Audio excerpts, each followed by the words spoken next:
Hi friends.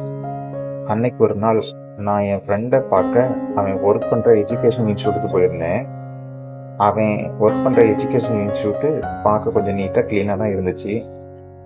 பட்டு ஒரு class ரூமில் மட்டும் கொஞ்சம் ஹீட்டு ஜாஸ்தியாக இருந்துச்சு. என்னன்னு அந்த கிளாஸ் ரூமில் இருந்த ஜன்னல் வழியாக எட்டி பார்த்தா பக்கத்து பில்டிங்காரனோட ஏசி அவுட்டோரை அந்த ஜன்னலுக்கு நேராக ஃபிக்ஸ் பண்ணி வச்சுருந்தானுங்க. என்னடா மச்சான், இப்படி அவுட்டோர் யூனிட்டை உங்கள் இன்ஸ்டியூட் பக்கத்தில் ஃபிக்ஸ் பண்ணி வச்சுருக்காங்கன்னு என் ஃப்ரெண்டுக்கிட்ட கேட்டேன்.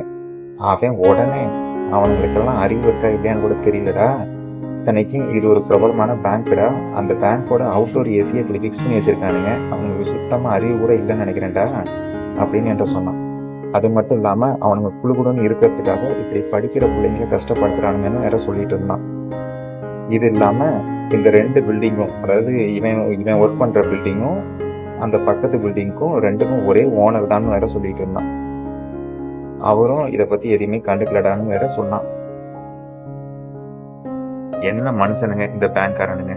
இதை கேட்டுட்டு என் ஃப்ரெண்டுக்கிட்ட நான் என்ன சொல்றதுன்னு எனக்கு தெரியலை. இதை பற்றி நீங்கள் என்ன நினைக்கிறீங்க ஃப்ரெண்ட்ஸ்? கமெண்ட் பண்ணுங்கள். தேங்க்யூ ஃபார் வாட்சிங்.